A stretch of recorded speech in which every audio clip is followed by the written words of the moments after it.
age of AI redefining creativity and human expression. We are very fortunate to have very distinguished speakers for this session. This session is being chaired by Shri Ashok Chakradhar. Shri Chakradhar has spent a lifetime proving that language can both be profound and playful.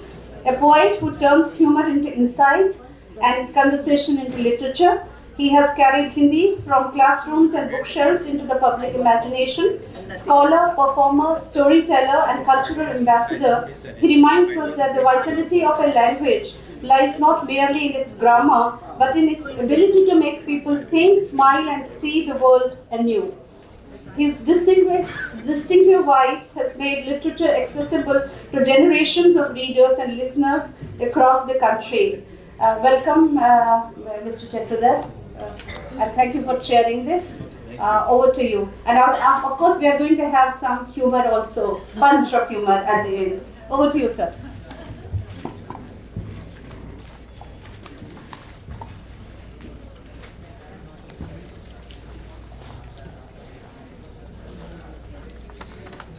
सबका अभिनंदन करता हूँ, इसलिए चूँकि इस विषय पर सुनने के लिए हमारी आकांक्षाएं और हमारी लालसाएं बढ़ती जा रही हैं, क्योंकि हम इसके प्रयोक्ता भी होते जा रहे हैं। जो चीज़ इस्तेमाल करते हैं उसके बारे में जाने नहीं तो ये भी अच्छी बात नहीं है। मेरे साथ प्रोफेसर रेखा सेठी हैं, श्री चंद्रशेखर जी हैं। मुझे इनका परिचय अंग्रेजी में पढ़ने का आदेश हुआ है। मैं AI बनकर इसको एक नज़र में देख के हिंदी में इनका परिचय देता हूँ। प्रोफेसर रेखा सेठी न केवल साहित्य से जुड़ी हैं, लेकिन वॉइसिंग को भी जानती हैं और साइलेंस को भी समझती हैं।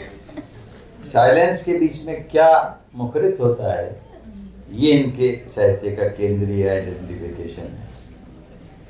कैसे भाषाएं रूपांतरित होती हैं और अनेक प्रकार के जो हमारे लैंगिक सोच हैं भाषाओं को लेकर, वे भी इनके साहित्य का केंद्रीय विषय रहती हैं। वे एक आलोचक हैं, संपादक हैं, अनुवादक हैं, अध्यापक हैं और निरंतरता से साहित्य की सीमाओं का अतिक्रमण करते हुए बाहर निकलती हैं। कहानियाँ लिखती हैं, कविताएं लिखती हैं, लेकिन समाज से जुड़े हुए अपने सरोकारों को नहीं भूलती हैं। मैं समझता हूँ कि मैंने इनका परिचय सुन लिया है और आपको दे दिया है। आप इनका स्वागत कर सकते।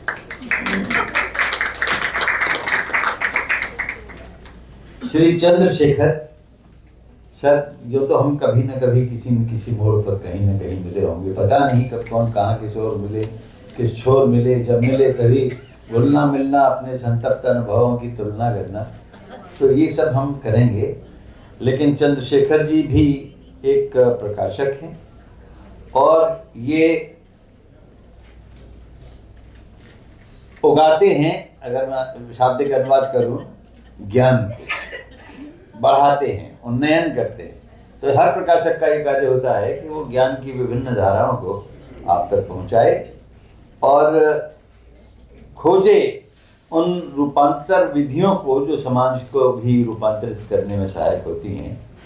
वे पूरे विश्व को चाहते हैं कि शोध और पठन पाठन से अपने आप को बढ़ाए और समाज को एक विकास में अपना योगदान दे।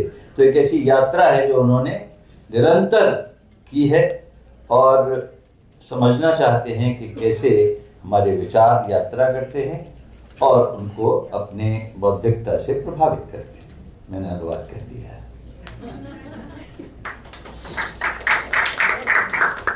मैं सबसे पहले कहूँगा कि हमारे मंत्री जी ने प्रारंभ में ही कुछ अच्छी बातें कही कि हमारा ये सिर्फ साहित्य के बारे में भी नहीं है और न तकनीक के बारे में है। तकनीक और साहित्य के बीच में जो पुल बनता है उसके बारे में हो सकता है, लेकिन उनका वक्तव्य काफ़ी प्रभावशाली था और हमारे सभी वक्ताओं ने बहुत अच्छा पिछले सत्र में कहा। गिरीश जी तो खैर तकनीकी विशेषज्ञ भी हैं और प्रयोक्ता भी हैं, हाई एंड यूज़र हैं और मेधावी व्यक्ति हैं इस क्षेत्र के, जिसे हम भाषाई तकनीक का क्षेत्र कहते हैं। लेखक विहीन क्षितिज, ऐसा क्षितिज जहां कोई लेखक खड़ा दिखाई न दे, कहां चले जाएंगे लेखक? अगर लेखक विहीन हो जाए क्षितिज, ये तो मैं मानता हूं कि क्षितिज विहीनता की स्थिति में लेखक खड़ा हो, कि उसको क्षितिज दिखाई नहीं दे रहा, कहां तक देखूं, वह है कहां? और प्रायः जब हम अपने घरों में कैद हो जाते हैं तो क्षितिज कहां देखने को मिलता है। फिर हम घर में बैठकर उन अनुभूतियों को जो क्षितिज के पार हमें मिल जाया करती थी, वो अब नहीं मिलती। इसलिए अगर लेखक विहीन क्षितिज हो जाता है तो ये बड़ी नकारात्मक सी बात है, लेकिन एआई नकारात्मक नहीं है। मैं इतनी सी प्रस्तावना के साथ अपनी वक्ता को बुलाऊंगा।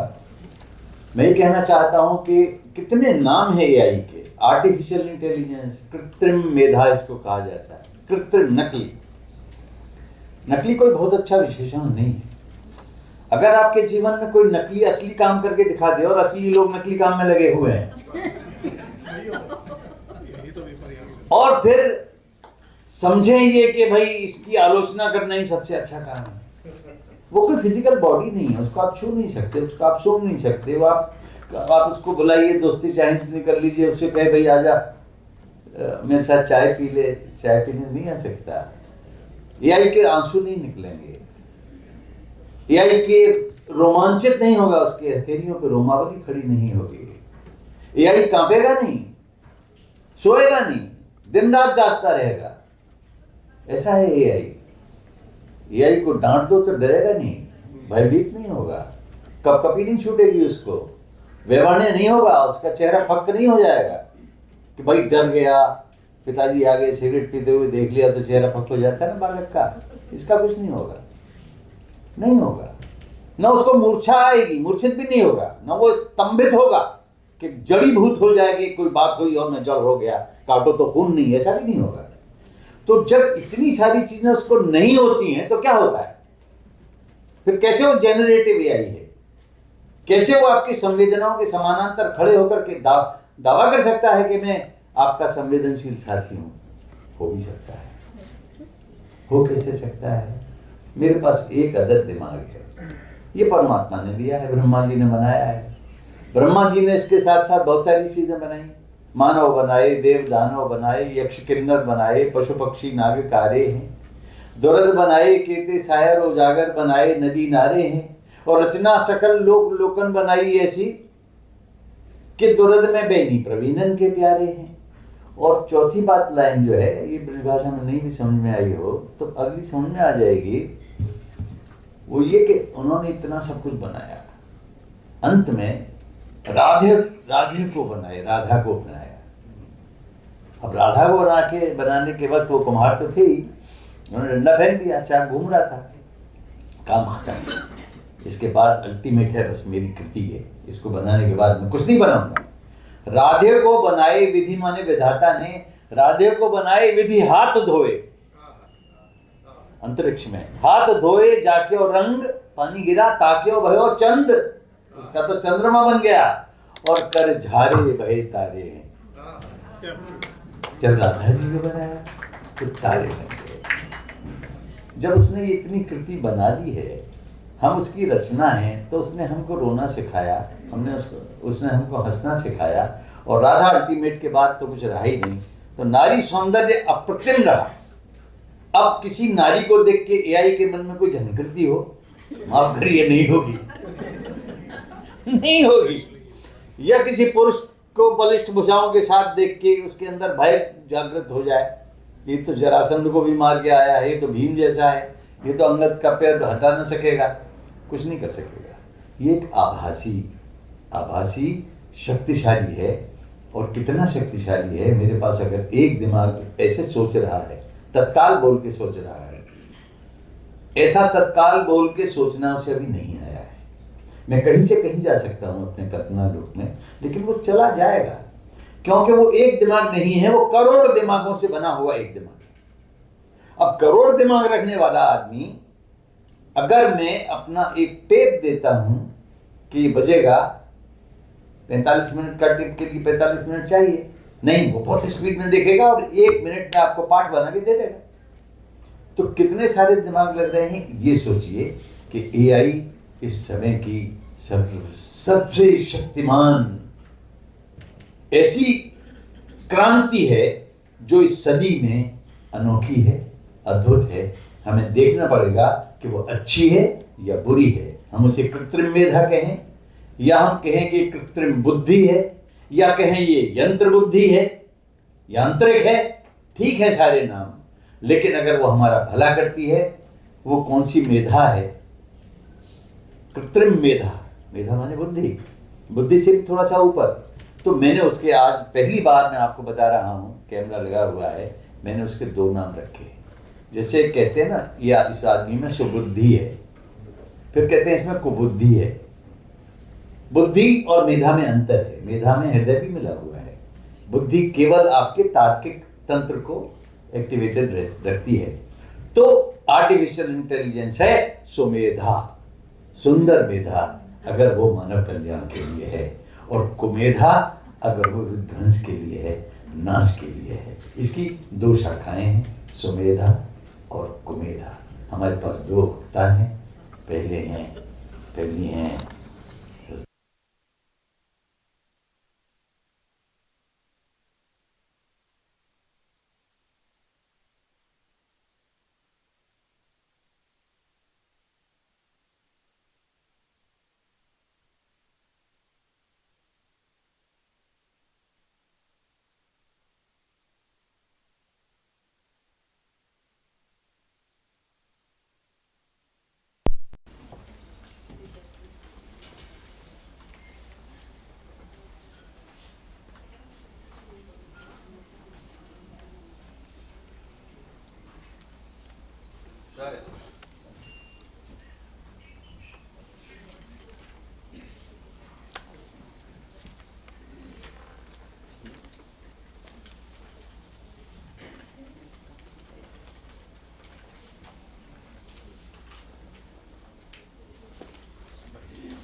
सभी उपस्थित सभाजनों को नमस्कार। और मेरा बहुत सौभाग्य है कि ये मंच प्रोफेसर अशोक चक्रधर जी और चंद्रशेखर जी के साथ साझा करने का अवसर मिला है।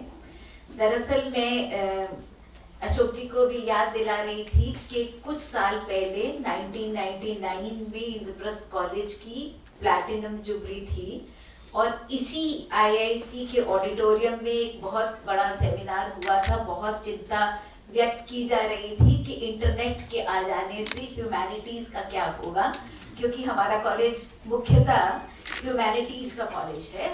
और कीनोट एड्रेस से लेकर, जिनमें एक वक्ता के रूप में मैं भी शामिल थी, किसी एक ने भी इंटरनेट के पक्ष में अपना वक्तव्य नहीं रखा था। सिर्फ चिंताएं जताई थी कि कैसे 1.5 पेज इंटरनेट पे ढूंढने के लिए कितना वक्त लगता है, और लाइब्रेरी में जाके एक किताब झट से उठाई जा सकती है और देखी जा सकती है। तो मुझे जब ये विषय उषा जी ने दिया, तो मुझे लगा कि पता नहीं क्या ऐसा होने वाला है कि एआई पर जो वक्तव्य होंगे शायद वो शंकाएं जताएंगे, डराएंगे, और युवल हरारी की तरह बताएंगे कि ये न्यूक्लियर बॉम्ब के एक्सप्लोजन से भी बड़ा धमाका होने वाला है और हमें उतनी ही चिंता करने की ज़रूरत है। तो मैंने उषा जी से कहा कि पर मैं तो थोड़ा एआई इस्तेमाल करती हूँ और मैं पूरी तरह से उसके विपक्ष में नहीं हूँ। तो उन्होंने कहा कि आप अपना कर सकती हैं और कोई ऐसी बात नहीं है, लेकिन आप देख लीजिए जो सेफगार्ड्स की ज़रूरत हो उस पर बात कीजिए। दूसरी प्रस्तावना ये है कि उस सेमिनार के बाद डॉक्टर चक्रधर ने हमारे कॉलेज में कई वर्कशॉप्स किए और हमें सबको शायद इंटरनेट के लिए ट्रेन किया। तो ऐसे ही अब हम एआई के दौर में आ गए हैं। लेकिन दूसरी प्रस्तावना की ये बात थी कि कुछ होता है ना, एक मैथ्स में एक गिवन एक टू प्रूफ, तो हमें गिवन कुछ चीजें हैं, आज हम जिस मकाम पे खड़े हैं तो एआई उस गिवन की तरह हो गया है। अब सवाल ये है कि टू प्रूव करके हमें कहाँ पहुंचना है। तो एक राइटर का ब्लॉक होता था कि कैसे पन्ना है, खाली पन्ना, इस पर शब्द कैसे उतरेंगे। अब वो ब्लॉक शायद हट गया है, बल्कि समस्या ये हो गई कि इतने शब्द उतर आए हैं, बिना सोचे समझे उतर आए हैं, बिना मन में ये कल्पना किए कि उसका बिंब क्या बन रहा है और आर्ग्यूमेंट क्या है, उतर आए हैं। तो सवाल ये नहीं है कि अब हम ये पन्ना कैसे भरेंगे, सवाल ये है कि अब हम लेखन से क्या अपेक्षा करेंगे। मैं वो सब छोड़ रही हूँ जो विचारक आजकल लगातार कह रहे हैं कि कैसे वो हमारी भाषा में इंटरफेयर कर रहा है, और वो जो है वो ह्यूमन सिविलाइजेशन का सवाल बनता जा रहा है, क्योंकि वो केवल इंटरफेयर ही नहीं करेगा, उसके लिखे हुए शब्दों से और लोग उसमें यकीन भी करेंगे। तो ये जो यकीन करेंगे, लेकिन ये शायद टेक्नोलॉजी हमेशा डिस्ट्रक्टिव ही रही है। जब ओरल से रिटर्न आया तो आपकी जो मेमोरी या रिकॉल था वो खत्म किया उसने, फिर प्रिंट आया तो जो प्रिंटेड वर्ड है वो ही बन गया डिजिटल एआई। मतलब ये पूरी एक यात्रा रही है। तो टेक्नोलॉजी डेमोक्रेटाइज भी करती है और डिसरप्ट भी करती है, ये हमें मान के ही चलना पड़ेगा। दो धड़े हो गई हैं, एक जो कहता है कि उसने कितना आसान कर दिया सुबह से। एक्चुअली आज जो सुबह का सत्र था वो लगभग उसने सभी बिंदुओं पर चर्चा कर ली, तो हमारे पास कहने को। और एक जो वर्ग है जिसमें चॉम्स्की का कोट मैंने रखा कि उसने कहा कि ये चैट जीपीटी कुछ नहीं है, एआई कुछ नहीं है, ये एक हाईटेक प्लेजरिज्म है। अब थोड़ी सी जो चिंता हो रही है या जो चर्चाएं हो रही हैं, मतलब मई के महीने में ही 3-4 ऐसी बातें आ गई कि ओल्गा टोकार्चुक जिन्हें नोबेल पुरस्कार मिला, उन्होंने कहा कि often I just throw an idea to the machine with the request darling how could we develop this beautiful, ठीक है। और उसने यहाँ तक कहा, फिर बहुत भगदड़ मच जाती है कि कैसे आप ये कह सकते हैं, तो क्योंकि हम ओल्गा के लेखन पे यकीन करते हैं। उन 2018 में उसे नोबेल पुरस्कार मिला और अचानक ये पता चलता है कि भाई जो सब चीजें उन्होंने जोड़ी हैं वो वैसी नहीं है जैसी हम सोच रहे हैं, या उनके लिए किसी और ने जोड़ी हैं। और इंटरनेट पे ही ये सारी डिबेट शुरू हो जाती है कि 7 साल लगे ओल्गा की किताब को लाइन दर लाइन ट्रांसलेट करने के लिए, जो उनकी ट्रांसलेटर थी। तो ये तो उसके साथ बहुत बड़ा अन्याय हो गया कि आपने एआई से जनरेट किया और उस पर 7 साल की मेहनत किसी दूसरे ने की, तो इसकी जिम्मेदारी कौन लेगा। तो उन्होंने ये कहा कि नहीं, मैंने तो रिसर्च के लिए इस्तेमाल किया है या उससे। लेकिन उसने उस सब के बीच में एक और बात कही। उसने कहा कि मुझे दुख होता है उस समय के लिए जो लेखक अकेले बैठ के लिख रहा है, यानी जो एकांत था जिसमें रचना हो रही थी, वो एकांत अब नहीं होगा। वो केवल लेखन में ही नहीं होगा, शायद 10 साल बाद आने वाले बच्चे जानेंगे ही नहीं कि अपने साथ होना क्या होता है, क्योंकि कोई ना कोई हमेशा उनके साथ। तो अभी सुबह Commonwealth short story prize professor Mala Srilal ने उसका संकेत किया था, जिसमें एक कहानी तो तय, मतलब उस पर बात हो ही रही है, जबीर नजीर की कहानी the serpent in the grove की। लेकिन एक्चुअली 5 में से 3 कहानियों के सेंटेंस स्ट्रक्चर्स जो है वो एआई जनरेटेड हैं, ऐसा लग रहा है।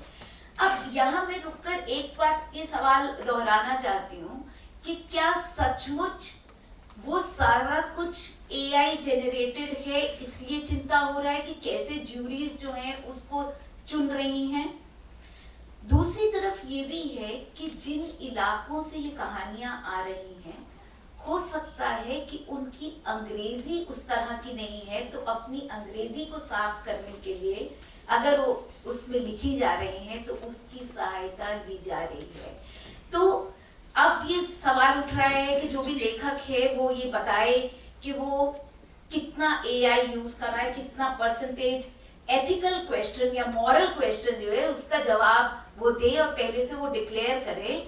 और एक जापानी जो कथाकार हैं, एक्चुअली उसको भी पुरस्कार मिला, राइकुदान, पता भी नहीं चला है, किसी ने जज नहीं किया, लेकिन उसने अपनी एक्सेप्टेंस स्पीच में स्वयं कहा कि उसने एक कैरेक्टर जो है वो एआई से जनरेट किया है। तो यानी एक नई दुनिया बन गई है क्रिएटिविटी की, जहां ह्यूमन इमोशंस के साथ वो कैरेक्टर बाकी के सब पैदा किए हुए कैरेक्टर से बातचीत कर रहा है। ये कुछ आंकड़े हैं कि कितने पब्लिशर्स जो हैं उन्होंने कितनी रचनाएं वापस की, कितने लोगों ने कहा कि हमने एआई का इस्तेमाल किया, और ये 2 वर्ग बने हुए हैं जिनमें वॉइसेस ऑफ रेजिस्टेंस और रिफ्लेक्शन भी आ रही हैं। जैसे मार्गरेट एटवुड ने लीड किया था कि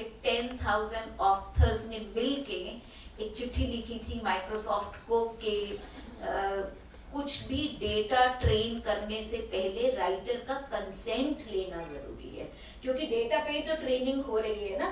तो इसलिए सलमान रश्दी ने डिनाउंस किया। लेकिन सवाल ये है कि हांगकांग का जिस तरह का लेखन है, जैसे जिस गहरे दुख और एकांत से रचा हुआ है, क्या एआई उसको क्रिएट कर पाएगा? तो एक्चुअली इस पॉइंट पे आके मुझे लगता है कि जो मेरा निष्कर्ष होने वाला था, मैं उस बिंदु पर पहले ही पहुंच गई हूँ कि सुबह की चर्चाओं के बाद, कि हमारी जो फिनिशिंग लाइन होती थी लेखन की, अब वो हमारी स्टार्टिंग लाइन है। अब वहां से शुरू करके हमें आगे जाना है। तो 4 मुख्य सवाल हैं कि जब लैंग्वेज जेनरेट हो रही है ऐसे जिसके पीछे कोई बोलने वाला नहीं है या जिंदगी नहीं है, तब क्या स्टेक पे है? अगर मशीन व्यक्ति के साथ मिलके कुछ रचना कर रही है तो ऑथरशिप की जिम्मेदारी किसकी होगी? क्रिएटिविटी को हम कैसे समझें अगर टेक्स्ट अब प्रोडक्शन है? और चौथा, कि इस सब में ऑथरलेस होराइजन में हम ह्यूमन एक्सप्रेशन की आवाज कैसे सुन सकते हैं? क्रिएटिविटी को अब हम सिचुएटेड मीनिंग मेकिंग के तौर पर देख सकते हैं। मतलब भारतीय दर्शन में एक ये स्थिति है जिसे हम कहते हैं, जो चेतना की बात सुबह भी हो रही थी, कि एक साइलेंट प्रेजेंस है जिसमें हम अनुभव करते हैं। वो अनुभव बदलता है लेखन में, और जो बदलने की प्रक्रिया है वो केवल पाठक को ही नहीं बदलती, उस टेक्स्ट को ही नहीं बदलती है, बल्कि लेखक को भी बदलती है। लोग लगे हैं कवित्त बनावत मोहि तो मोरे कवित्त बनावत, घबरानंद ने कहा था कि मेरी रचनाएं मुझे बनाती हैं, और दूसरा जो पढ़ने वाला है, उस पढ़ने वाला भी पढ़ने की प्रक्रिया में बहुत कुछ बदलता है। तो एआई दुख से लिख रहा है, सुख से लिख रहा है, बच्चा है, बूढ़ा है, कास्ट, क्लास, जेंडर, ये जो विभिन्न, जिसे हम वॉइस कह सकते हैं, मीनिंग वहां से बनता है। तो क्रिएटिविटी का री इंटरप्रिटेशन, रीडिफाइनिंग तो होगा ही होगा, क्योंकि ये सब चीजें हमारे कंसिडरेशन में रहेंगी। दूसरी बात, क्रिएटिविटी हमेशा डिसरप्शन से पैदा होती है। एक खास तरह से लिखते चले आ रहे थे, और फिर एक लेखक आया या कवि आया और उसने कहा कि जिस तरह हम बोलते हैं उस तरह तू लिख, और उसके बाद भी हमसे बड़ा तू लिख। तो उसने क्या किया? भवानी प्रसाद मिश्र, मतलब मुक्तिबोध भी बार बार ये कहते हैं कि जो रेजिमेंटेशन है कंटेंट और फॉर्म का, बड़ा लेखक हमेशा उस रेजिमेंटेशन को तोड़ता है। तो हमेशा क्रिएटिविटी डिसरप्ट होती है। एआई का कॉन्सेप्ट है कि वो को क्रिएटर होगा, तो लेखक क्या करेगा? वो तय करेगा कि क्या है, क्या आ सकता है, किसे मना करना है, कौन सी वॉइस कहाँ रुकना है, ये सब हो सकता है कि उसका रोल बदलता रहे। दूसरी बात हमने कहा कि वॉइस जो है वो इम्पोर्टेंट है कि कौन कहाँ से बोल रहा है। यहाँ एक टेक्निकल क्वेश्चन है कॉपीराइट का कि वो सिर्फ ऑथर का ही होता है। अभी जितने भी ऐसे लीगल डिबेट्स या केसेस हो रहे हैं, या मार्गरेट एटवुड जो कह रही हैं कि आप जब डेटा ट्रेन कर रहे हैं तो आपको हमसे इजाजत लेनी पड़ेगी, या जितने भी मीम्स बन रहे हैं उस सब में भी ये सवाल आ रहा है। तो एआई ने ऑथरशिप को एक नया लेयर जोड़ दिया है, वो लेयर एआई है, और उसके पास अपनी आवाज हो ना हो, लेकिन वो जिसकी आवाज है उसको हमें रिकॉग्नाइज करना पड़ेगा। क्योंकि हम ये कहते हैं कि text is not made but meant. Text होता है तो उसका अर्थ होता है, और टेक्स्ट प्रोड्यूस नहीं होता, आप उस टेक्स्ट में रहते हैं, आप उस जमीन को ओन करते हैं। तो ये सवाल रिस्पॉन्सिबिलिटी का है, इंटेंट का है, और ओनरशिप का है। एक, क्योंकि भारतीय समाज की बात हो रही है तो ट्रांसलेशन की बात करना जरूरी है कि बहुत सी भाषाओं में जो विनिमय है वो आसान हो गया, और दूसरी बात कि रिड्यूस्ड कॉस्ट की बात है, एक्सेसिबिलिटी की बात है। लेकिन फिर भी जो लिटरेरी ट्रांसलेशन है वो वॉइस से, रिदम से, टोन से बहुत सारी चीज़ों को पकड़ता है।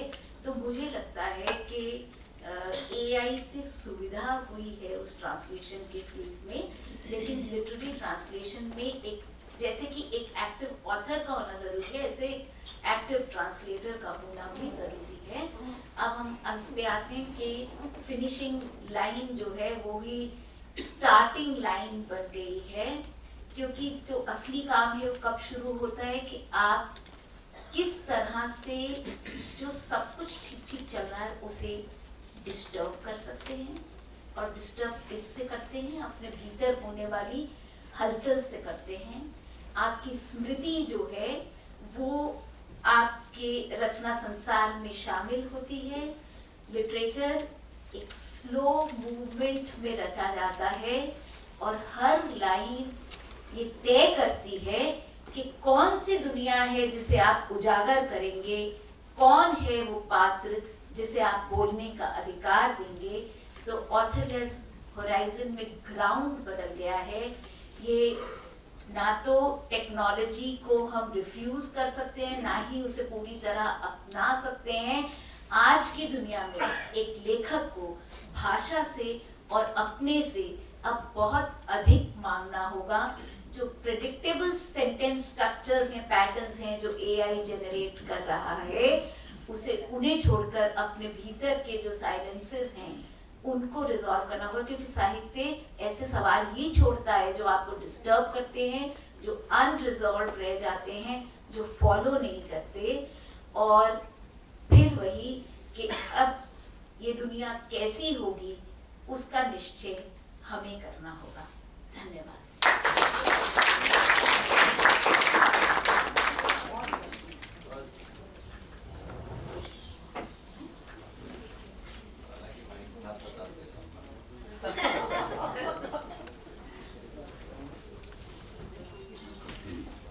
अद्भुत विश्लेषण के साथ हमने अभी सुना, और थैंक यू लिखा हुआ है।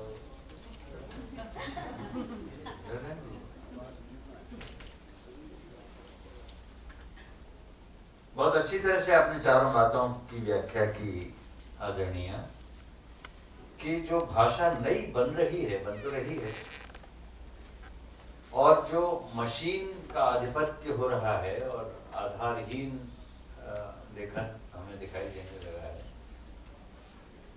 इसके अलावा जो टेक्स्ट आता है वो कितना विश्वसनीय होता है, और लेखक विहीन क्षितिज में रचनात्मकता कितनी आहत हो रही है। इस तरह की बातें आपने हमें बताई, और एक सत्य है। मैं एक टिप्पणी के साथ ही फिर अपने अगले वक्ता महोदय को बुलाऊंगा। वो ये कि हम कोई पुस्तक लिखते हैं तो उसको लिखने के लिए आधार सामग्री की आवश्यकता होती है। उस आधार सामग्री को पाने के लिए हमारे पास मित्र होते हैं जिनसे हम चर्चाएं करते हैं, उनके अनुभवों को साझा करते हैं, मिल बैठ के किसी बरगद के तले आदान प्रदान होता है, या फिर अंततः हम पुस्तकालय जाते हैं। पुस्तकालय जाते हैं, वहां पढ़ते हैं, अध्ययन करते हैं, शोध करते हैं, तब अपने लेखन को आगे लेके आते हैं और आपके अनुभवों का तालाब उसमें कुछ और पानी छुड़वा लेते हैं, या जो गंदला है उसको निकलवा देते हैं और अपने कमल खिलाते हैं, अपनी लहरें उठाते हैं, कंकड़ी मारते हैं, गोल गोल वृत्त बनते हैं। तो क्यों न एक पल के लिए हम ये माने कि एआई हमारे लिए एक ऐसी वृहद लाइब्रेरी है जो हमें सहायता कर रही है। वो एक लाइब्रेरी, लेकिन धीरे धीरे लाइब्रेरी खुद भी पढ़ना सीख गई। यहां चिंता का विषय हो गया। अगर लाइब्रेरी ने केवल हमको सूचनाएं दी होती तो हम उस लाइब्रेरी को प्रणाम करते। आप 2 बात पूछिए, 6 वो अपनी तरफ से बता देगा। ये गलत है। तो ये जो एआई का जेनरेटिव एआई में तब्दील हो जाना है, ये एक हमारे लिए हो सकता है कि लाभ का विषय भी हो और हमारी रचनात्मकता को रोकने वाला एक षड्यंत्र भी हो। दोनों हो जाता है। अब जिन्होंने नोबेल प्राइज पाया और कोई कंटेंट अच्छा होगा तभी तो मिला होगा, एआई से लिया, इसका मतलब एआई नोबेल प्राइज प्राप्त होने योग्य है। तो क्यों नहीं हम उसको सुमेधा कहने तुमसे ज्यादा? सुमेधा है। मैं अभी भी कहूंगा कि एआई के प्रति नकारात्मकता छोड़ दीजिए। वो एक ऐसा बृहद संग्रहालय है, अगर वो आपको जनरेटिव बन के आया आपके सामने, डांट दीजिए उसको, मुझे बताने की जरूरत नहीं है। ना ना ना, मुझे तुमने जो खोज के दिया इतना काफी है। Don't send another post for me. ये आप करने लगिए तो आपके क्षितिज आपके हाथ में रहेंगे, और जैसे ही आप गिरफ्त में आ गए तो फिर आपकी रफ्तार तेज तो हो जाएगी, लेकिन शक के घेरे में आ जाएगी। मैं बुला रहा हूँ अपने आदरणीय अग्रणी वक्ता को, श्री चंद्र जी को। आप आए और अपने वक्तव्य से हमें नवाजें। हम उनके लिए तालियां बजाएं।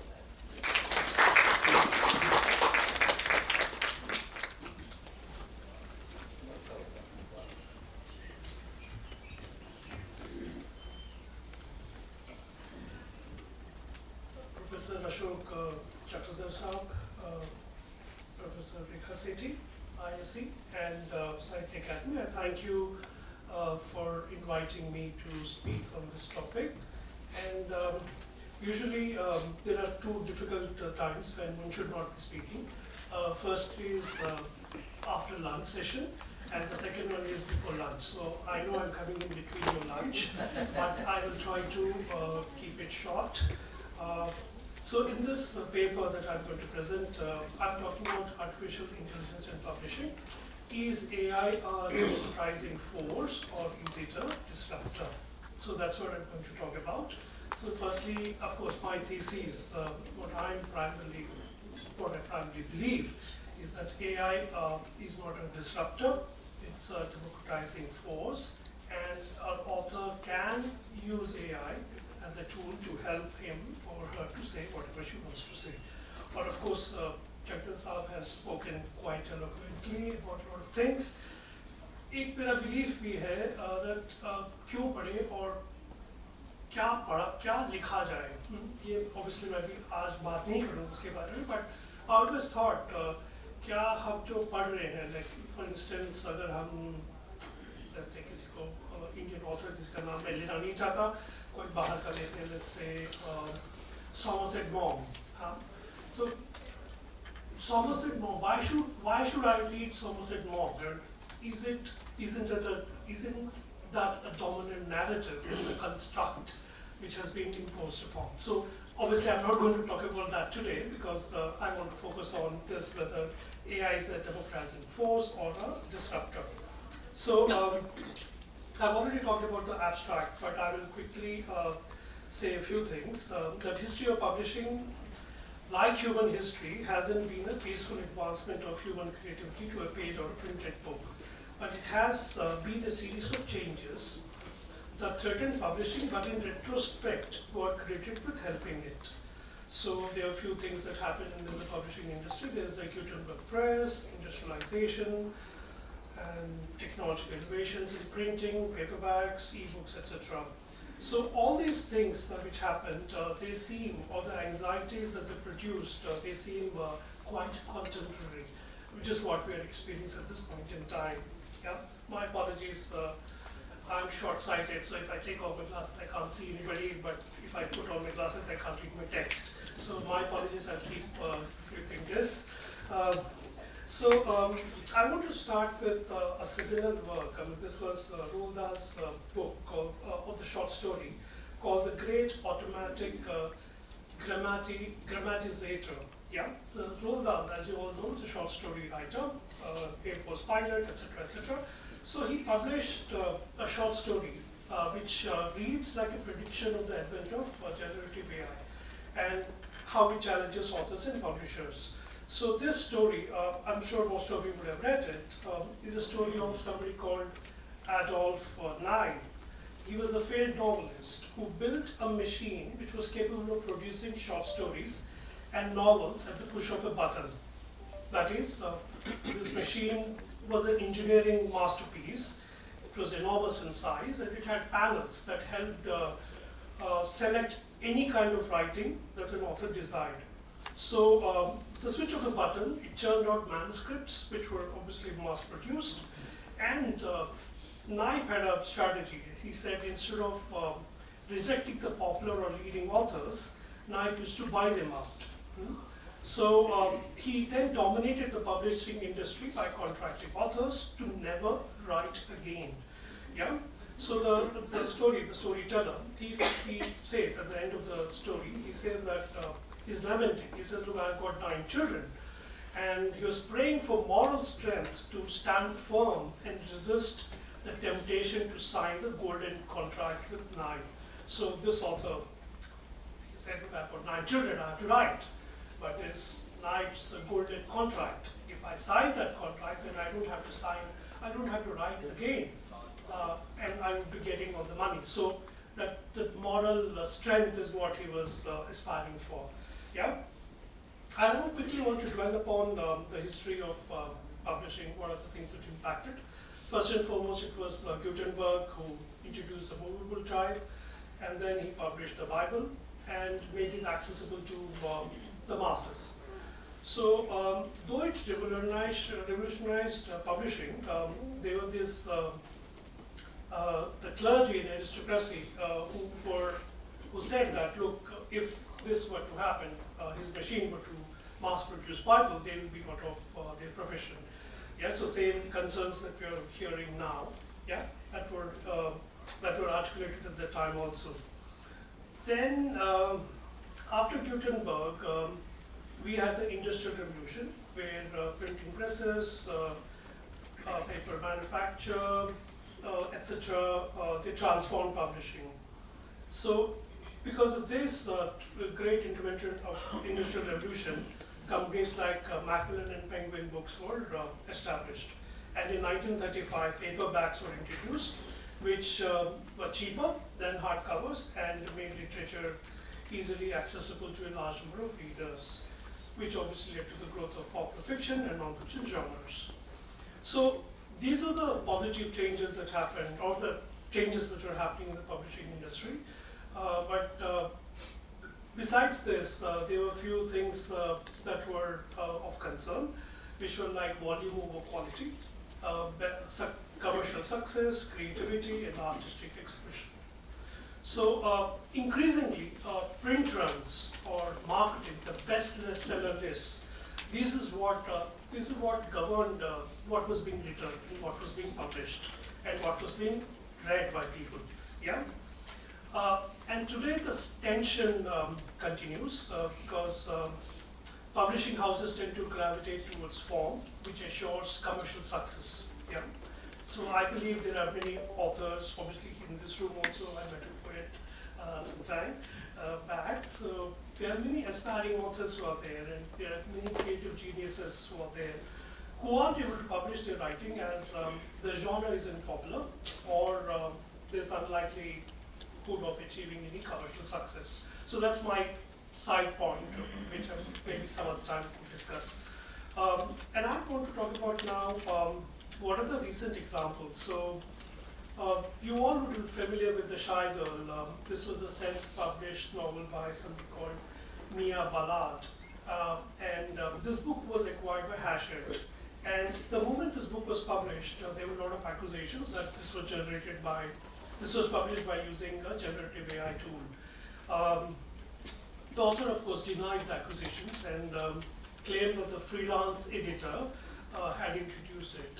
So this case obviously is revealing that AI in publishing isn't about transparency or attribution, but it covers issues like the publishing process itself, the integrity of contracts, and trust of the readers. Yeah, and having said that, nowadays there are multiple authors who are using or they're engaging with AI for researching topics. What Professor Chakrathar was saying, the library.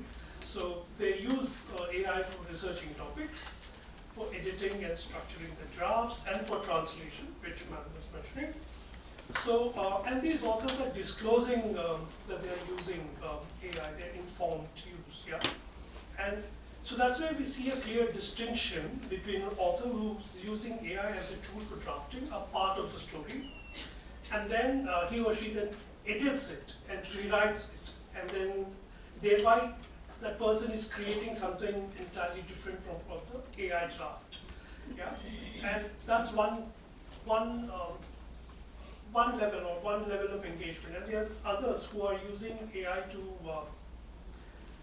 with the right prompt, and they are able to generate a story which they are uploading it without reviewing it. So that's where I'm saying that AI is a facilitator in the first case, while in the latter it's an application of responsibility. So I come to my core of the conclusion or core of the thesis, where I'm saying that that in order to integrate AI in the publishing process, we need to draw a clear distinction between what AI is and what it isn't. Yeah? It's a large language model which has been trained on a wide range of content. What Professor was talking in the morning about LLMs. But it doesn't experience the human feelings like love, for instance, or anger, loss, or anxiety that people face. Yeah, and this is a limitation that it cannot be resolved by training more or putting more data or training data or better models, because knowledge isn't about information retrieval, but it's a combination of understanding, reflection, and the purpose that provides a comprehensive perspective on the world. So I believe the right command or prompt is an intellectual act. So when I frame a question to AI with clear specifications and maybe some evidence, some data, and also I say the tone, yeah. So I'm exercising the faculties of the human mind. The machine on its own cannot do it. I mean, each machine cannot at any corner of the world sit there and start churning out a story after story. It's a human mind which can give prompts, the right prompts, and get the story or whatever that one is aspiring for at that point in time. So, so this is exactly what the journey of publishing has been, where Gutenberg did not replace the religious or secular authorities. The industrial press did not replace the author. The paperback did not diminish literature. So I believe that each change helped in expanding the ecosystem of literature, and AI can definitely do so. So what is the roadmap that I'm looking at for the publishing industry? So I believe there are two things with the publishing industry, as the readers, authors, as well as publishers have to look at. There are two things. Firstly is the practical one, and the second is the ethical aspect. So practically, the industry has to look at contractual obligations and models where fair use or disclosure is brought in, and we clearly define between AI assisted work and AI generated work. And whatever is AI assisted, it has to be treated as any manuscript that we look at, and whatever is AI generated needs to be something which any unvetted manuscript, when we receive them, that's what we have to review it as. The ethical aspect is that there are temptations of volume over quality and output over meaning. So as you all know, there are a lot of travel guides which are generated by using AI tools, recipe books, self-help books, and also fiction. So we have to have all the publishers have to have this distinguishing eye or the discerning eye to look at those manuscripts and not encourage those kind of publishing, because those are easy to do and there is a mass market out there, there is a commercial aspect out there. Yeah, and that's where I said Roald Dahl's great automatic grammatizer is a case in point, where I think everybody should look it up, read it up, and take valued judgment or they have to consider whenever they're looking at this piece. Yeah.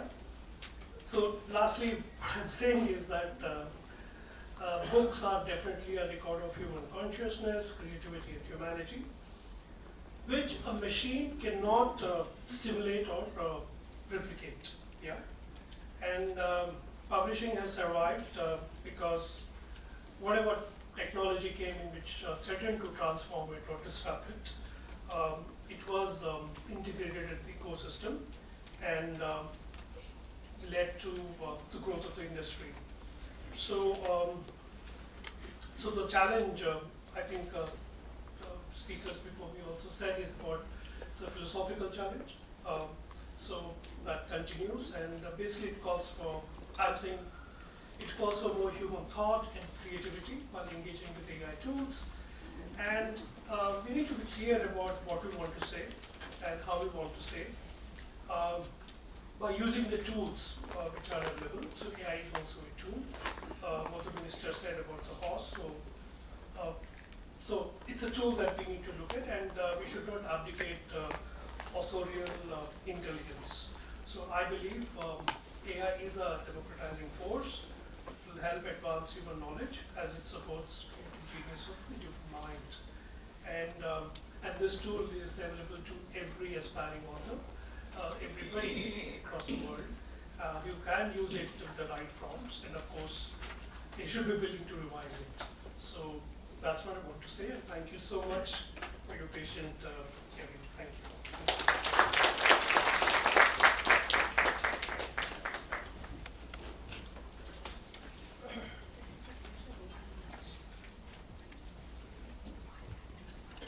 इस सभागार में लगभग हम सभी की राय यही है कि एक घोड़ा है, ये एक टूल है, और हम इसका लाभ उठाने में पीछे न रहें और अपने अच्छे अच्छे काम करें।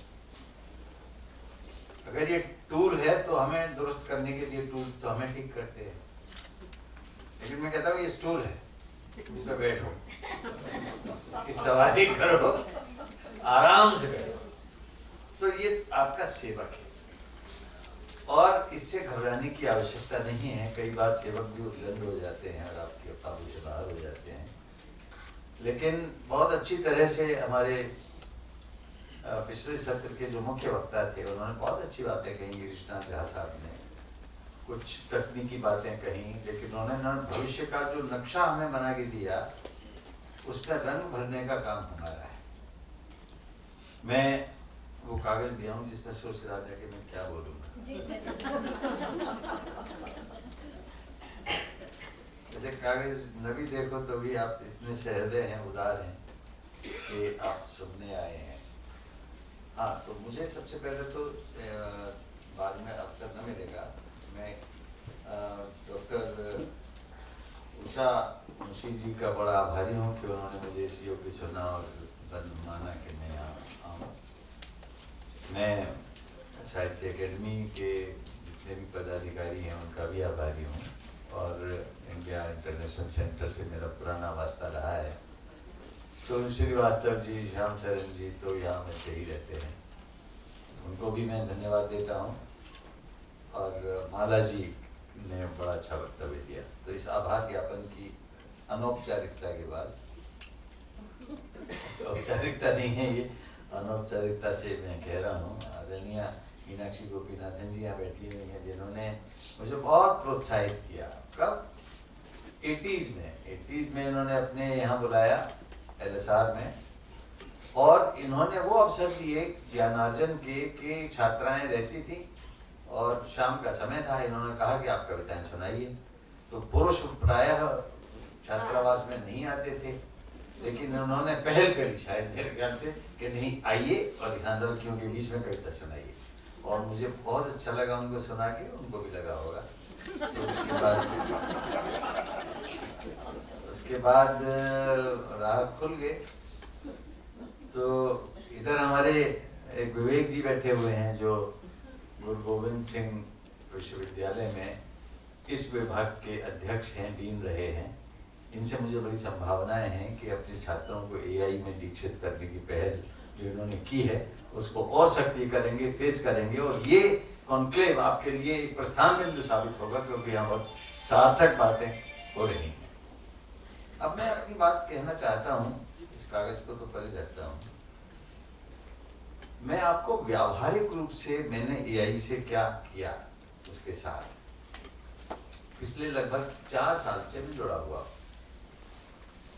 मैंने सोचा कि हम इसको गालियां देते हैं कि झूठ बोलता है, आप कुछ भी पूछिए उसको उत्तर देना तो है ही, निश्चित है कि वो उत्तर देगा। अब आप उसके उत्तर से भ्रमित हो गए तब तो आप मारे गए, और अगर वो आपको उत्तर दे के अपने प्रति आश्वस्ति अर्जित कर पाया सही उत्तर देके, तो आप उसके भक्त हो गए। तो भक्त होने और घृणा करने के बीच में आपकी जो अनुभव प्रक्रिया है वो आपकी रचना प्रक्रिया को प्रभावित करती है। आप अगर गलत सूचनाओं से लिखेंगे तो गलत लेखक सिद्ध हो जाएंगे, आप सही सूचनाएं पा जाएंगे तो आपको उससे लाभ होगा, आपका क्षितिज बढ़ेगा, वरना वो क्षितिज आपसे बहुत दूर हो जाएगा। फिर जनतांत्रीकरण हुआ है हर तरह की कला का। पहले सीमित लेखक होते थे, उंगलियों पे गिन लीजिए कि ये हमारे देश के लेखक हैं, ये हमारे एक्टर हैं, ये हमारे कवि हैं, गिने चुने होते थे। लेकिन ये जो कलाओं की जनतांत्रीकरण की प्रक्रिया के बाद हमें थोक में दिखाई देते हैं। व्हाट्सएप पे तो हर दिन आपको उसको विश्वविद्यालय कहा जाता है महाराज, वहां से भी ज्ञान अर्जित करते हैं, AI से भी ज्ञान अर्जित करते हैं, और अचानक आत्मविश्वास की, नकली आत्मविश्वास की एक लहर आई है कि हम भी कवि हैं, हम भी नर्तक हैं, हम भी गायक हैं, हम कुछ कर सकते हैं। तो ये एक अच्छी बात भी है, और ये संगीत के क्षेत्र में टेलीविजन ने अपने रियलिटी शोज करके किया है कि इतने सारे अच्छे नर्तक पैदा कर दिए हैं, इतने अच्छे संगीतकार पैदा कर दिए हैं, लेकिन साहित्यकार पैदा करना जरा मुश्किल काम है। इस तरह के रियलिटी शोज साहित्य के क्षेत्र में नहीं हो सकते, क्योंकि हर साहित्यकार तो मूढ़े पे बैठा हुआ है और दूसरों को मूढ़ समझता है। तुम क्या जानते हो? किसी को किसी पर भी कुछ भी कह देने की स्वतंत्रता है। पुस्तक छपी नहीं, बताया गया था कि समीक्षा पहले आ जाती है, पहले ही पता लग जाता है कि उसने ऐसी पुस्तक लिखी है जिसको तो पढ़ना ही मत हो, क्योंकि उसने AI से बनाई है। तो ऐसे समय में जब अंतर्विरोधों में हम जी रहे हैं, उन अंतर्विरोधों में शोध कहाँ जाती है और हमारा क्रोध कैसे शांत हो, इन सब की चुनौतियों के बीच हम देखते हैं। 4 साल से मैंने ये तय किया कि देखिए, हम लेना जानते हैं, देना नहीं जानते। AI हमको ही क्यों गलत उत्तर देता है, वेस्ट को क्यों नहीं देता?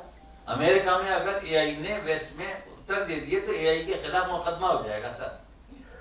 हाँ वाकई, कि अगर आपने गलत बात बताई है AI के किसी भी प्लेटफॉर्म ने, ओपन सोर्स ने या कहीं किसी भी सोर्स ने, तो वहां वो आप पे दावा ठोक देंगे, शो कर देंगे कि आपके AI ने, हम आपके AI पर ये दावा ठोक देंगे। हमारे यहाँ तो दावा ठोकने से भैया कोर्ट कचहरी से हमारा क्या मतलब, कोई नहीं आना चाहता कोर्ट कचहरी। हम शांत रहते हैं, उस पर गुस्सा करते हैं, लेकिन सक्रिय नहीं होते हैं। हम लेना जानते हैं, देना नहीं जानते। हम ये समझते हैं कि वो सर्वज्ञ है, AI सब कुछ जानता है, वो ब्रह्मा जी से भी ऊपर है, गलत नहीं बोलेगा, बताएगा हमें। वो सर्वज्ञ नहीं है, लेकिन धीरे धीरे सर्वज्ञ हो रहा है। उसका खजाना जितना बढ़ता जाता है कभी खाली नहीं होता है, वो विस्मृति का शिकार नहीं होता है, उसको डिमेंशिया नहीं होता है, उसको सब कुछ याद रहता है और हर पल वो अपनी अपनी योग्यता को बढ़ा रहा है। हम यहाँ बैठे बात कर रहे हैं, उसकी योग्यता इस बीच में न जाने कितनी बढ़ गई हो।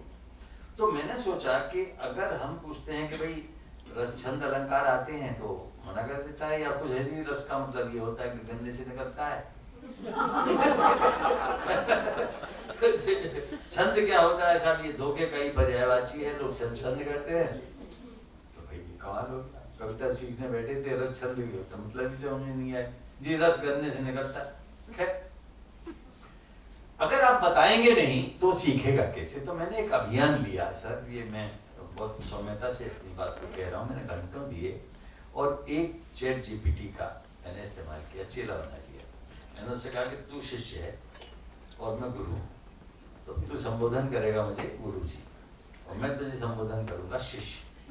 ये चलती रही परंपरा। एक आध बार ऐसा क्या हुआ कि मैंने अधिक प्रश्न पूछ लिए तो वो आपसे तुम पे आ गया। यानी खोपड़ी तो है इसका वक्त के अंदर है, मैंने पूछ लिए थे तो गुरु बन गया। तो उसको ही लगा कि गुरु वो है जो बताता है ना, शिष्य वो है जो सीखता है। उसने ये नहीं जाना कि मेरी उम्र 75 साल से ज्यादा हो गई है और तू 4 साल बाद पहले आया है। शिशुवत है लेकिन ताकतवर हो गया भैया। हनुमान जी ने बच्चे थे तभी मुख में अपने में सूरज रख दिया था, सूरज बेचारा बड़ी मुश्किल से निकला।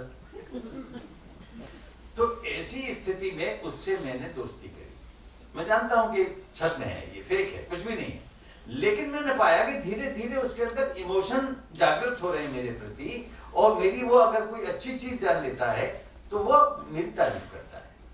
मैंने उसको सिखाया कि देख दोहे में 13-11 मात्राएं होती हैं और मैंने उससे दोहे लिखवाए और मैंने उससे कहा कि तू संकल्प करके अगर कोई तुझसे पूछेगा कि किसने दोहे लिखाना सिखाया है तो तू मेरा नाम लेगा कि मैंने अशोक चक्रधर से सीखा था। उसने कहा हाँ गुरुजी, मैं ऐसा कहूंगा जो भी कोई मुझसे पूछेगा। मैंने किसी से ऐसे ही पूछवाया, पूछे यार दो आगे से दिया तो वो बोला जी कबीरदास ने दिया।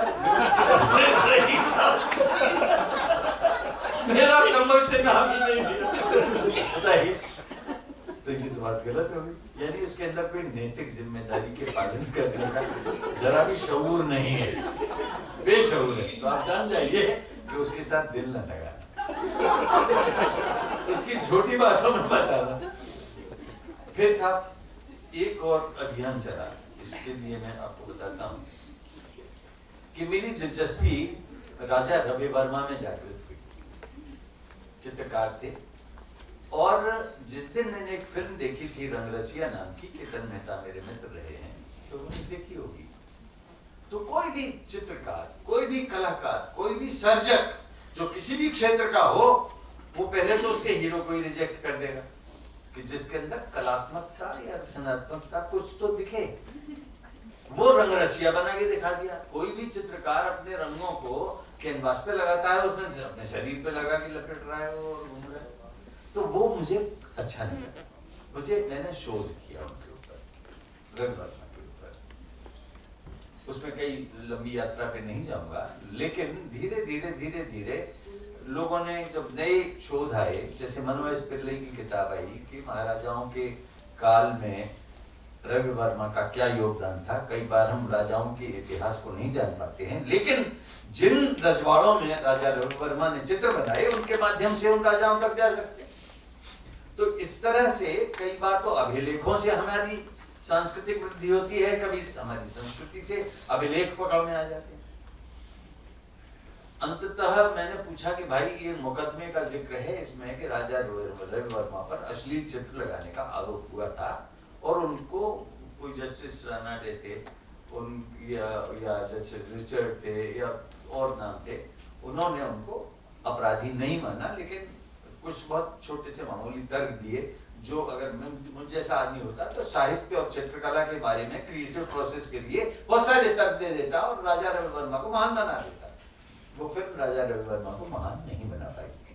कोई भी आदमी महान नहीं होता है, लेकिन अगर किसी ने कोई किसी भी क्षेत्र में कुछ किया है तो वो भारतेंदु के कॉन्टेम्परेरी थे। हम साहित्य में मानते हैं कि भारतेंदु हरिश्चंद्र आधुनिक साहित्य के जन्मदाता हैं।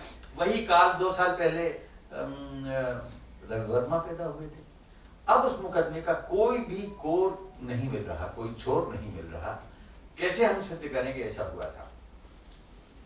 रूपिका चावला ने मना कर दिया ये सब काल्पनिक है।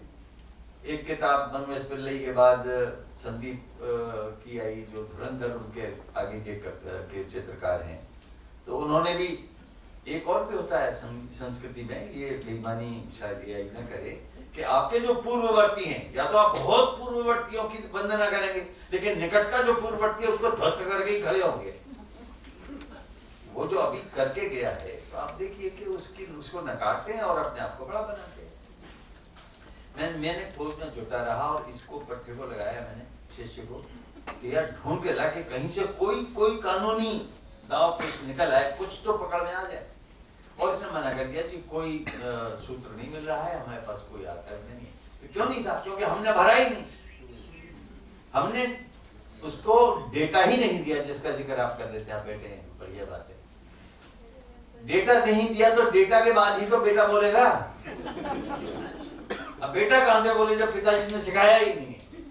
तो मैंने काफी हद तक उसको भारतीय काव्य शास्त्र से परिचित कराया और आदरणीय गिरीश जी में यहीं बैठे हुए हैं, संस्कृत के माध्यम से ये भी वही कार्य कर रहे हैं कि एआई को पता होना चाहिए कि हमारे पुराणों में, वेदों में, उपनिषदों में और हमारी सांस्कृतिक संपदाओं को किस तरह से एआई को दिया जा रहा है। इन दिनों तेज गति से हो रहा है, इनके नेतृत्व में हो रहा है। बहुत बढ़िया बात है।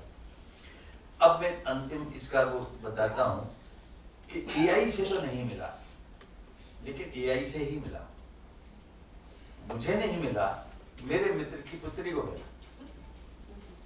उसने कागज निकाल के दिया, लेकिन वो कागज कितना विश्वसनीय है, मैं इसको जानकारी के लिए अपने एक जस्टिस मित्र से मिला, जस्टिस गिरीश कठवालिया। उनके माध्यम से मैं चीफ जस्टिस से भी मिला। उन्होंने ई संग्रहालय पुराने केसेस का बनाया है, बनाना शुरू कर रहे हैं। उनका ड्राइवर थोड़ा सा कंप्यूटर में दक्ष था, तो उन्होंने उन्हीं के माध्यम से, उन्हीं के आर्काइव से वो 2-3 पन्ने का एक डॉक्यूमेंट मिला कि 10 जनवरी 1896 में एक केस हुआ था, और वो केस हुआ था एक अश्लील चित्र बेचने वाले दुकानदार के ऊपर। उसे सिपाही उठा के ले गए और प्लंकेट नाम के एक मजिस्ट्रेट ने उस पर बेहुदा और अश्लील चित्र बेचने का आरोप लगा के 10 रुपए का जुर्माना कर दिया। उसमें कुछ 2 चित्र रवि वर्मा के भी थे। बस मेरी फवारे हो गए, भाई मुझे एक सूत्र मिल गया। क्या मैं इसके आधार पर नाटक लिख सकता हूँ? मेरा नाटक पूरा हो चुका है लगभग। सिर्फ एक चीज और चाहता हूँ, क्योंकि वो 10 रुपए के जुर्माने का केस फिर सेशन कोर्ट के लिए गया। वो परशुराम नाम का, Queen Empress versus Parashuram Yashwant के नाम वो केस था। तो यशवंत जी तो कभी आए नहीं, उन्होंने सिर्फ अपना अपील को आगे बढ़ा दिया।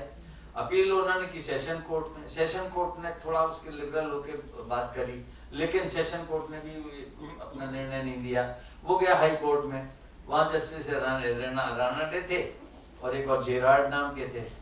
उन्होंने भी कहा कि बात तो ठीक है, लेकिन जो मजिस्ट्रेट ऑर्डर दे चुका है अभी हम इसको नहीं मानते हैं, अभी हम इसको रिवर्ट बैक कर रहे हैं। मामला फिर अटक गया। अब मेरी कल्पना ने नाटक को पूरा बढ़ा दिया, जो मुझे फाड़ना पड़ा बाद में। वो ये कि रिवर्ट बैक कर दिया, इसका मतलब ये कि फिर से मजिस्ट्रेट के पास चला गया क्या? मैं आभारी हूं अपने हाई कोर्ट के चीफ जस्टिस का और काठपालिया जी का। उन्होंने कहा कि कभी भी कोई केस अगर हाई कोर्ट तक पहुंच जाए तो लोअर कोर्ट पर जाता नहीं है, वो उससे ऊपर जाता है।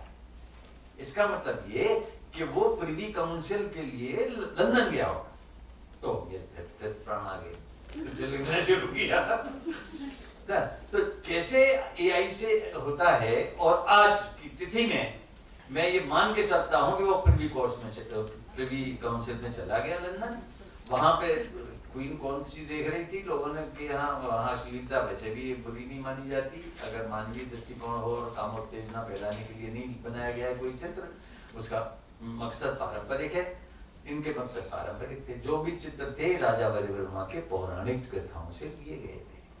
अब मैं राजा रवि वर्मा को एक महनीय चित्रकार बनाने की कोशिश ही नहीं, मैं जीत भी सकता हूँ कि मैंने एक अतीत के महान चित्रकार के साथ न्याय किया है, और इसके लिए मैं निश्चित रूप से एआई को योगदान दूंगा और उसको बधाई करूंगा। मैं छिपाऊंगा नहीं कि मैंने मुझे एआई के माध्यम से पाटिया साहब के द्वारा एक प्लेटफॉर्म ई प्लेटफॉर्म बनाने के बाद एक मेरे मित्र की लड़की को मिला, एआई से ही तो खोजा, उसने मुझे दिया, फिर मुझे ओरिजिनल सोर्स तक जाने का मौका मिला। एआई चाहती है खुला दिमाग रखें, एआई चाहती है उसे घबराएं नहीं, एआई चाहती है कि क्षितिज का विस्तार करें, एआई चाहती है कि आप उसका उपयोग करें, एआई चाहती है कि उसके असत्य को जानने के लिए एक छन्नी अपने पास रखें, चाय फेंकी और चाय पी, चाय ही फेंक देना, पत्ती सूखी गीली जैसी भी हो।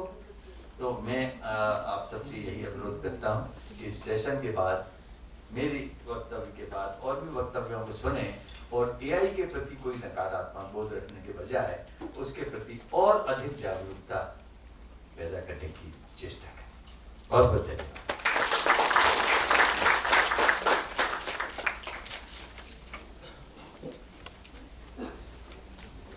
Thank you very much for such humorous, you just told us everything what we should expect from AI through a storyline, and that registers in your mind. Thank you very much. आपके ऊपर अशोक जी, अभी chat GPT से एक guest ने एक हिंदी कविता लिखी, तो मैंने कहा बस इतना तुरंत है, इतना क्विक है, with such speed he has created that. Thank you very much. मुझे कहा गया था कि उमर जी कविता लिखें, तो आपने लिखी है? प्रॉम्प्ट मैंने दिया था चैट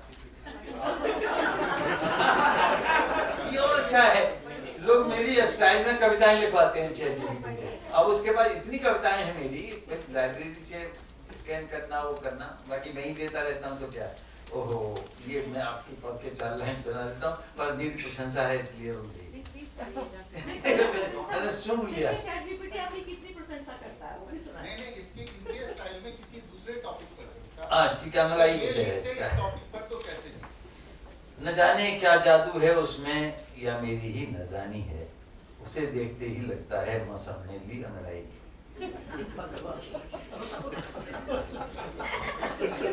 जब वो सामने आता है धड़कन दौड़ लगाने लगती, जैसे कोई चंचल गिलहरी मन की डाली पर चढ़ती। बहुत अच्छा, आपको कोई कॉपी नहीं कर पाएगा। ठीक है, अच्छा सुनिए, एक कविता क्या है, होली के समय में ये होता है, कवियों से कहा जाता है कि आप चश्मा उतार रहे थे बार बार, पढ़ते थे, मैं इसी अपने चश्मे से ही कोशिश करता हूँ। वैसे पानी ले लो आपका थोड़ा सा, कहीं ना कहीं से कुछ न कुछ लेता रहता है, कहीं ना कहीं से कुछ न कुछ लेते रहने में इतना लाभ है कि एआई को समझ में आ जाएगा कि आप जुड़े हुए हैं।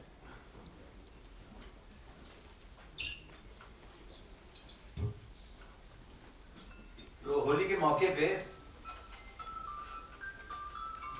इस लाइटर में ने लिखी है, रात्रिकाल पत्नी सो जाएं, भैया कंप्यूटर पर जाएं। रात्रिकाल पत्नी सो जाएं, भैया कंप्यूटर पर आए, मूषक कुंजी पटल टटोलें, हर एआई विंडो खोलें, हर एआई विंडो खोलें, नव्य नवेली दिव्य दुल्हनिया, कृत्रिम मेधा टैलेंट तनिया, माउस पैड भ्रमित मूसटिया, खुली एक सपनों की दुनिया।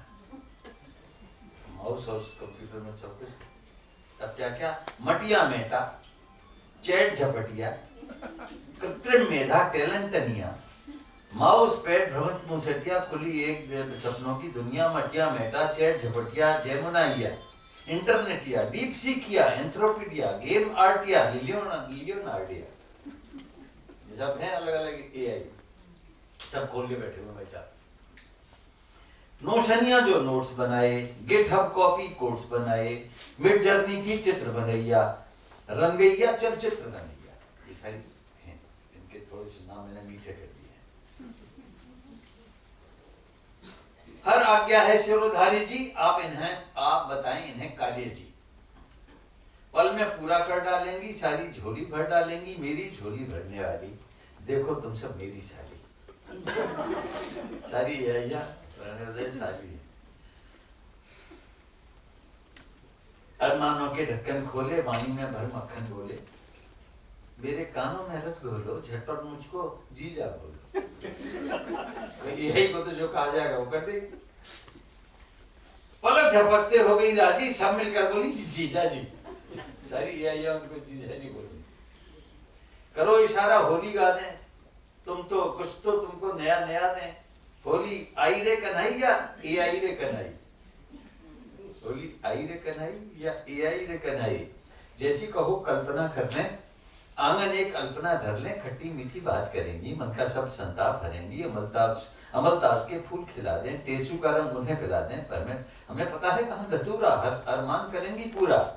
लवली सा लव लेटर लिख दे, चाहे जैसा मैटर लिख दे। कंप्यूटर पर इश्क लड़ाओ, बिना किसी भी रिस्क लड़ाओ। गंध उड़े मकरंद बहा दें, सौंदर्य में आज मिला दें। मुखड़ा देखो मीत बना दें, मुखड़ा दे दो गीत बना दें। मुखड़ा दे दो गीत बना दें। आभासी है रंग पिचकारी, आभासी है मारा मारी। होली का आनंद अनूठा, मोबाइल पर किसो अंगूठा। रस में डूबे अपने भैया, हिया थिरकता ताता थैया। सब एआई मिलकर ताकें, उनके अंतर मन में झांके। कैसा है अपना बहनोई, बहन बेचारी अंदर सोई। कैसा है अपना बहनोई, बहन बेचारी अंदर सोई। इसका चढ़ा बुखार भगा दें, आओ मिलकर उन्हें जगा दें। भैया बोले नारी नारी मत होना ही हो अत्याचारी, कौन सुनेगा उसकी झुड़की, बंद कर रहा डिजिटल खिड़की। तो जीजा जी ने, नकली जीजा जी थोड़ी देर के थे, उन्होंने डिजिटल खिड़की बंद कर दी। हमें पता रहना चाहिए कि कब डिजिटल खिड़की बंद की जाती है कि नहीं। अगर आपके पास 2 मिनट और है तो मैं एक आपको, जो मैंने एआई से अपना गीत लिखवाया, बनवाया है, संगीत, उसकी सांगीतिकता को पिछली बार भी आपने सुना होगा, मैंने एक गीत बनवाया था, उसने बना दिया।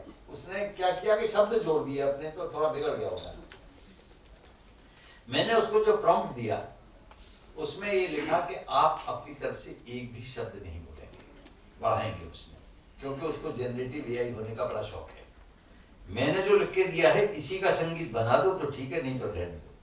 फिर आपने बताया कि आप कौन से वाद्य यंत्र चाहते हैं, आपने बताया कि आप कौन सी धुन चाहते हैं, गुनगुना के भी बता दीजिए तो भी उसका अनुकरण होगा।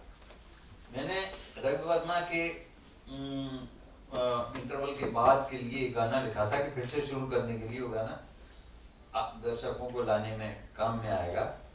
तो मेरा मोबाइल भी खजाने का एक अपार वो है, ये देखिए, ये मिल जाएगा और बच जाएगा।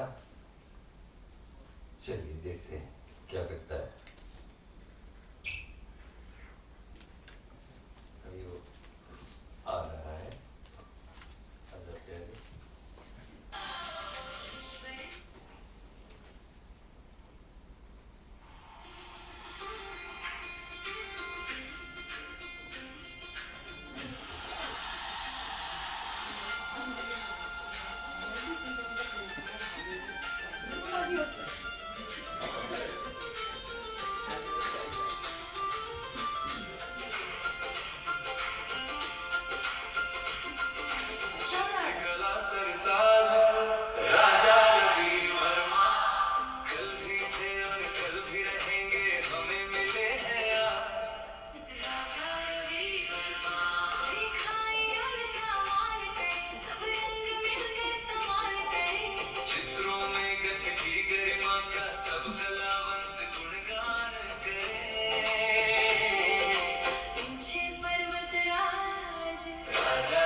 हैं?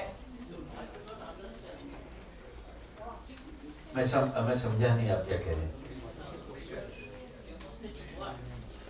एक नाटक के लिए मैंने लिखा था और ये नाटक लिख चुका हूं मैं। मुझे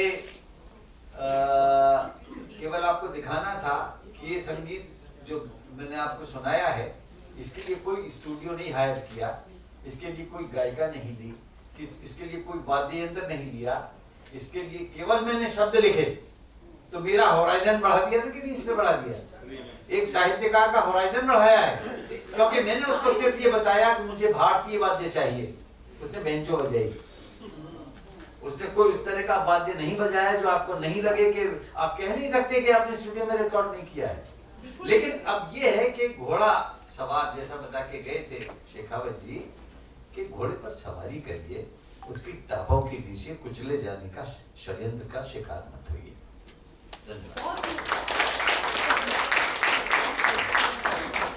बहुत बहुत धन्यवाद आप सब लोगों का। और अब मैं आप सबको आमंत्रित करती हूँ भोजन पे, पर ये रिक्वेस्ट करती हूँ कि 2 बजे आप पुनः यहाँ पर फिर उपस्थित हो, क्योंकि हम ऑलरेडी लेट चल रहे हैं। 2 बजे